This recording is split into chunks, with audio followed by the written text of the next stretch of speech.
જય માં જય રમાનાથ. અમૃતમ ખંડ 3, પ્રેરણા નંબર 493. જ્યોત્સના ઉપર ફેલાઈ રહી છે, નીચે અમૃત કુંભ છલકાય છે, આનંદની વર્ષા થાય છે. મધ્ય આકાશનું સૌંદર્ય દ્વિધામાં પડ્યું. ઉપર જોવું કે નીચે દ્રષ્ટિ કરવી. સૌંદર્યની દ્વિધા જોઈ ફૂલો અને પક્ષીઓ હસે છે. જુઈ અને માલતી લતા પણ મંદ હાસ્ય વેરે છે. પરમ સુંદરની માધુર્ય ક્રીડા માનવ અને દેવો માટે અકથનીય બની ગઈ. વનસ્પતિ મધુમય બની, ઔષધિ મધુમય બની. માનવ ચેતનામાં પ્રસન્નતાનું મધુ વહેવા માંડ્યું. લતા મંડપોમાં મધુમયી અવસ્થામાં માધુર્યના પુષ્પો ખીલવા માંડ્યા. સર્વત્ર મધુની વર્ષા થવા લાગી. આ સૌંદર્યમાં પણ પરમ સુંદરની આછી છાયા ઝીલાય છે. પૂજ્યભાઈએ પ્રકૃતિનું વર્ણન આપ્યું છે, અદ્ભુત આપ્યું છે. પ્રકૃતિને પૂજ્યભાઈએ ખાલી વર્ણન નહીં પણ અહીંયા સજીવ કર્યું છે. સજીવ છે જ, પણ એનામાં વધુ ચેતન પૂર્યું છે. આપણે વાંચીશું એટલે ખ્યાલ આવશે. જ્યોત્સના ઉપર ફેલાઈ રહી છે. હવે આપણે કલ્પના કરવાની રહી. ચાંદની ઉપર ફેલાઈ રહી છે. આકાશમાંથી ચાંદનીની વર્ષા વરસે છે.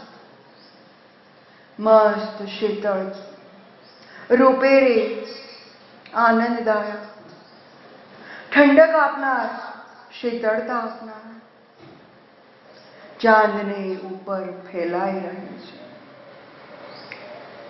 બરાબર આપણે તન્મય થવાનું છે. નીચે અમૃત કુંભ છલકાય છે. આમાં આપણે ડૂબવાનું છે. જ્યોત્સના ઉપર ફેલાઈ રહી છે, ચાંદની ફેલાઈ રહી છે. આખું વાતાવરણ રૂપેરી બની ગયું છે. એ ઉપરના ભાગ. નીચે અમૃત કુંભ છલકાય છે. પૃથ્વી ઉપર અમૃત કુંભ છલકાય છે. આપણા જેવું ભાગ્યશાળી. ઉપરથી ચાંદની તો વરસતી હોય, પણ અમૃત કુંભ છલકાય ને એ ક્યારેક બને.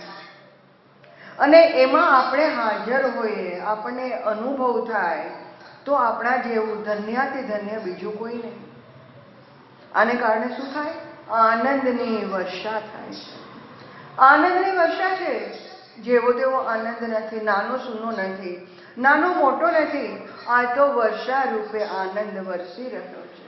આપણે તરબતર થઈ ગયા, ભીના ભીના થઈ ગયા, આનંદિત થઈ ગયા. આનંદ પણ છલકાય છે. અમૃત કુંભ છલકાય તો આનંદ પણ છલકાય ને. અહીંયા આપણે લઈ શકીએ અમૃત કુંભ નીચે છલકાય છે તો અમૃતમ છલકાય છે. પૂજ્ય ભાઈ છલકાય છે, એમની કૃપા છલકાય છે, એમની કરુણા છલકાય છે, રમાંબાનું સ્મિત છલકાય છે, એમનું મૌન છલકાય છે. અને મૌનની અંદર પારાવાર વેદ, વેદાંતો, ગીતા, ઉપનિષદો બધું ભરેલું છે. એ પણ છલકાય છે. આનંદની વર્ષા થાય છે. હવે ઉપર જોવું કે નીચે? પૂજ્યભાઈ બહુ સરસ કલ્પના કરી છે. મધ્ય આકાશનું સૌંદર્ય દ્વિધામાં પડ્યું. ઉપર આકાશ, નીચે પૃથ્વી. મધ્ય આકાશ વચ્ચેના ભાગમાં એનું સૌંદર્ય દ્વિધામાં પડ્યું. મારે શું કરવું? ઉપર જોવું કે નીચે દૃષ્ટિ કરવી? ઉપરની ચાંદની જોવી, એનું સૌંદર્ય, એની શીતળતા જોવી, કે નીચે જે છલકાય છે અમૃત કુંભ એને જોવું? સૌંદર્યની દ્વિધા જોઈ. અસમંજસ પ્રકૃતિ છે. ઉપર જોવું, નીચે જોવું. ઉપર જઈએ તો નીચેનું રહી જાય છે, નીચે જોઈએ તો ઉપરનું રહી જાય છે. એક ક્ષણ માટે પણ જો ઉપર જોઈએ ને તો નીચેની ક્ષણ ગુમાવીએ છીએ, વધારે નહીં. નીચે જોઈએ તો ઉપર જે પરાત્પરે સૌંદર્ય આપ્યું છે એ થોડું જ આપણે ક્ષણ પૂરતું ગુમાવીએ છીએ. ક્યાં જોવું? આંખો અપલક ઉપર નીચે થયા કરે છે. ક્યાં આપણે દ્રષ્ટિને ઠેરવવી, ક્યાં સ્થિર કરવી? અરે ભલે તમે સૌંદર્ય આપ્યું, અસીમ સૌંદર્ય આપ્યું, ચાંદની આપી, વરસે છે, બધું બરાબર, પણ હવે અમે તો એટલું નક્કી કરી લીધું કે અમારે અમૃત કુંભ જોવો છે. કેમ કે ચાંદની તો વારે વારે જોવા મળે, આ અમૃત કુંભ છલકાય છે એ તો ક્યારેક જ જોવા મળે.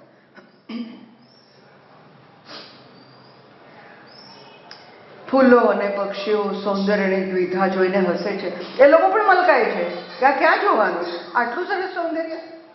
જુઈ અને માલતી લતા પણ મંદ હાસ્ય વેરે છે. પરમ સુંદરની માધુર્ય ક્રીડા છે. આ માધુર્ય ઉત્પન્ન કર્યું છે પરમ સુંદર પોતે સાક્ષાત હાજર રહીને આ માધુર્ય ઉત્પન્ન કર્યું છે. તમે કહેશો કેવી રીતે? ધીરે ધીરે ખ્યાલ આવશે.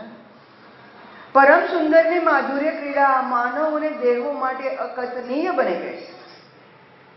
માનવ માટે ને દેવો માટે, બધા માટે અકથનીય છે. એની વાર્તા કરી શકાય એમ નથી, એની કથા કરી શકાય એમ નથી, એના વિશે કંઈ બોલી શકાય એમ નથી. એટલી સુંદરની, પરમ સુંદરની માધુર્ય ક્રીડા છે. વનસ્પતિ મધુમય બની, ઔષધિ મધુમય બની, માનવ ચેતનામાં પ્રસન્નતાનું મધુ વહેવા માંડ્યું. આ મધુરતા જે વરસી રહી છે ને એને કારણે આખી વનસ્પતિ સૃષ્ટિ મધુમય છે. એમાંથી મધુ ઝરે છે. ઔષધિ મધુમય, બધી ઔષધિઓમાંથી મધુ ઝરે છે. માનવ ચેતનામાં પ્રસન્નતાનું મધુ વહેવા માંડ્યું. માનવની ચેતના મધુમય બની છે પ્રસન્નતાથી, અને પ્રસન્નતાનું મધુ વહી રહ્યું છે. લતા મંડપોમાં મધુમય અવસ્થામાં માધુર્યના પુષ્પો ખીલવા લાગ્યા. લતાના મંડપો છે, એની અંદર અવસ્થા મધુમય છે, માધુર્યના પુષ્પો ખીલે છે. જેવા તેવા પુષ્પો નહીં, રોજ ખીલતા એવા પુષ્પો નહીં, આપણે કઈ કયા વિશેષ છે. માધુર્યના પુષ્પો ખીલે છે. સર્વત્ર મધુની વર્ષા થવા લાગી છે. દરેક જગ્યાએ મધુ મધુ મધુ, બસ વર્ષા વરસે છે. આ સૌંદર્યમાં પણ પરમ સુંદરની આછી છાયા ઝીલાય છે. પૂજ્ય ભાઈ કહે છે આ બધા સૌંદર્યની અંદર પરમ સુંદર પરાત્પર ખુદ ભગવાનના સૌંદર્યની આછી છાયા ઝીલાય છે. છાયા ઝીલાય છે એ ભાઈએ કહ્યું. આપણે કંઈક થોડી વધારે વાત કરીએ, મજા આવશે. પરમ સુંદરની આછી છાયા નહીં, ખુદ પરમ સુંદર ઝીલાતા હોય તો કેટલી મજા આવે. આ ઉપર જ્યોત્સના ને નીચે અમૃત કુંભ હોય ને તો મને યાદ આવે છે જ્યારે જ્યારે અમૃત કુંભ છલકાય, જ્યારે જ્યારે મધુ વર્ષા થઈ, જ્યારે જ્યારે પરમ સુંદર ખુદ આપણી વચ્ચે હાજર રહે. મને લાગે છે મોટા ભાગના ભક્તો 91 ની અંદર જ્યારે રમાનાથ ભગવાન અને મા રમાંબાએ મંદિરનું શિલારોપણ કર્યું, યાદ કરો એ પ્રકૃતિ અને એ સૌંદર્ય. આકાશ આખું તરબોળ બની ગયું હતું. જે જોયું છે અત્યારે અનુભવશે, નથી જોયું એ સાંભળી શકશે. ઘણા ભક્તો મોટી સંખ્યામાં હાજર હતા. આખું વાતાવરણમાંથી અમૃત છલકતું હતું, મધુ છલકતું હતું. આકાશની અંદર એક ગુલાબી ઉષા હતી તો સૂર્યના સ્વર્ણિમ રશ્મિઓ હતા. એના પટ્ટા રીતસર આકાશમાં ફેલાઈ ગયા હતા. ઝાકળથી વાતાવરણ એટલું ભીનું બની ગયું હતું કે 10 ફૂટથી આગળનો રસ્તો દેખાતો નહોતો. આખું વાતાવરણ સ્તબ્ધ હતું, આનંદમય હતું, મધુમય હતું. આમાં પરમ સુંદરની છાયા નહીં, ખુદ પરમ સુંદર હાજર હતા. ઇતિહાસની અંદર એક ભગવાન રામચંદ્રએ રામેશ્વરનું સ્થાપન કર્યું છે. બાકી કોઈ ભગવાને કર્યું નથી. અહીંયા રમાનાથ ભગવાને માં રમાંબાનું મંદિર ખુદ પોતાના મંદિરની સ્થાપના કરી છે.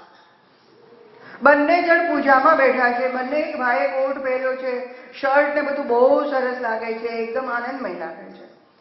મારા બા મારા મમ્મીની લાલ કલરની ચટકદાર સાડી, અંદર સરસ મજાનું સોનેરી ભરત, હજુ એ મને યાદ. વાતાવરણ ગજબ. શણગાર્યું હતું પણ એટલું જ. ઝાકળ વરસતું હતું. ઝાકળના ટીપા વરસતા હતા, જાણે આનંદની અભિવ્યક્તિ થતી હતી, જાણે અમૃત કુંભ છલકાતો હતો. અલગ જ વાતાવરણ, દિવ્યાતિ દિવ્ય. પૃથ્વી પર સ્વર્ગ ઉતરી આવ્યું.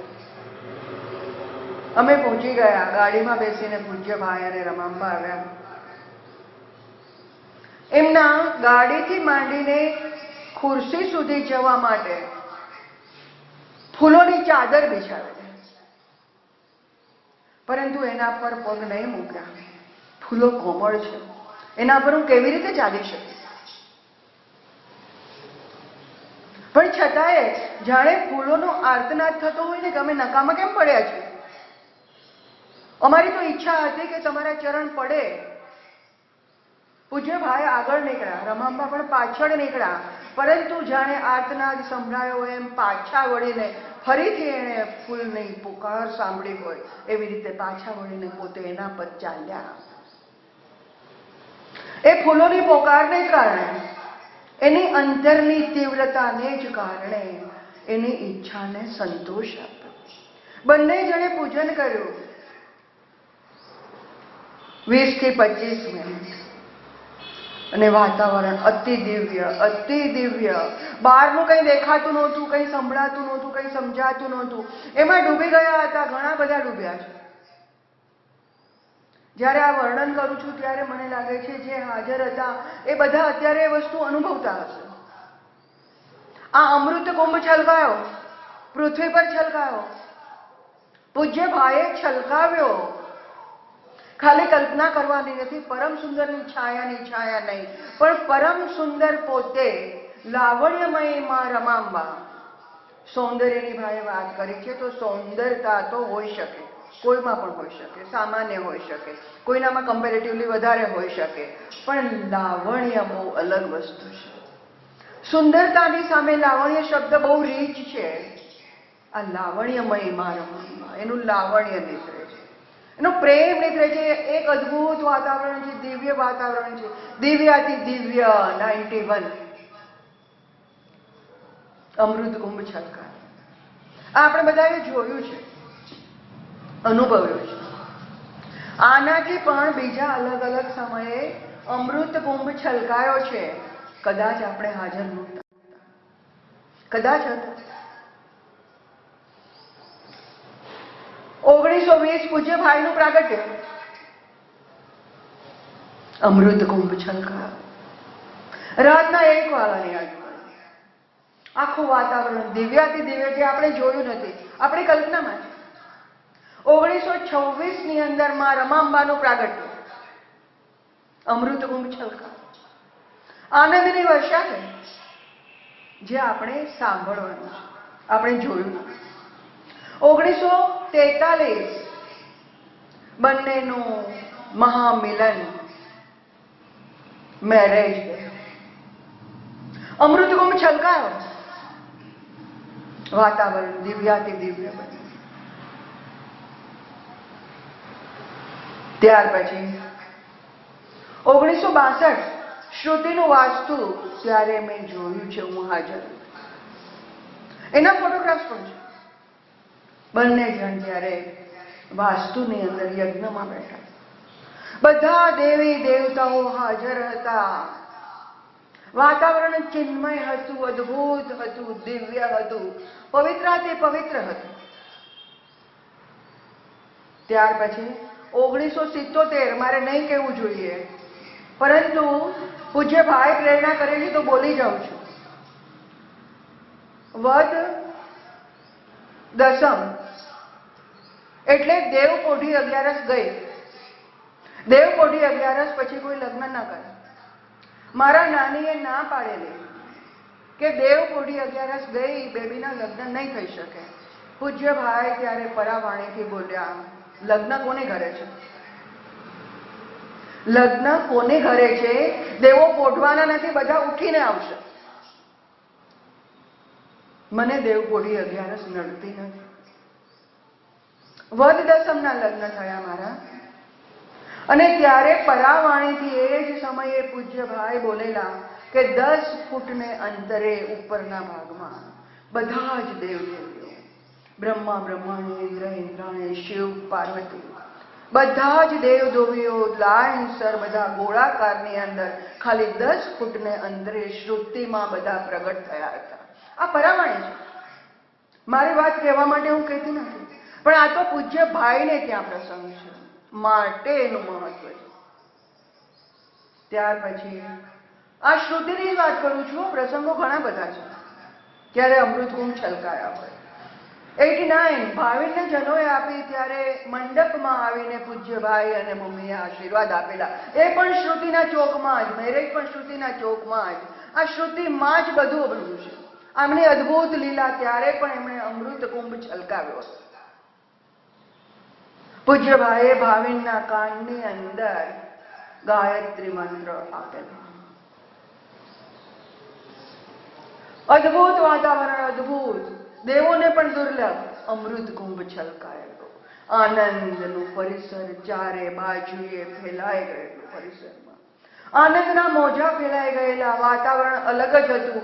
જે હાજર હતા બધાએ અલગ વાતાવરણ અનુભવ્યું, અલગ કૃપા અનુભવી, અલગ સૌંદર્ય અનુભવ્યું. ત્યારે પણ બધે વનસ્પતિ સૃષ્ટિ એની અંદર એક અદ્ભુત મધુરતા હતી. વનસ્પતિ મધુમયી બની, ઔષધિ મધુમયી બની. માનવ ચેતનામાં પ્રસન્નતાનું મધુ વહેવા માંડ્યું. લતા મંડપો શ્રુતિના મધુમયી અવસ્થામાં, માધુર્યના પુષ્પો ખીલ્યા, સર્વત્ર મધુની વર્ષા થવા લાગી. આ સૌંદર્યમાં આપણે પરમ સુંદરની છાયા નથી જોતા, આછી છાયા નથી જોતા, ખુદ પરમ સુંદરને જોઈએ છે. પરમ સુંદરના પ્રસંગની અંદર હાજર છીએ. પરમ સુંદરે આપેલો અમૃતકુંભ છલકી રહ્યો છે, એને આપણે માણી રહ્યા છીએ, અનુભવી રહ્યા છીએ. આહલાદકતા અલગ છે, દિવ્યતા અલગ છે. આપણે ઉપર ન જઈ શકીએ એટલું આપણું ઉર્ધ્વીકરણ ન હોય ઉચ્ચ કક્ષાનું, તો ભગવાન ખુદ આપણી કક્ષાએ આવ્યો અને આપણી કક્ષાએ એણે આપણને આનંદ પીરસ્યો, અમૃત કુંભ વહાવ્યો, મધુમય વાતાવરણ કર્યું, દિવ્યાથી દિવ્ય કર્યું. આની પાસે શબ્દો નથી, અકથ્ય છે બધું. ભાષા અધૂરી છે, લાગણી અધૂરી છે. જે કો તે અધૂરું છે, ખાલી પૂર્ણ છે તો એ પરાત્પર છે. જય માન, જય રમણ.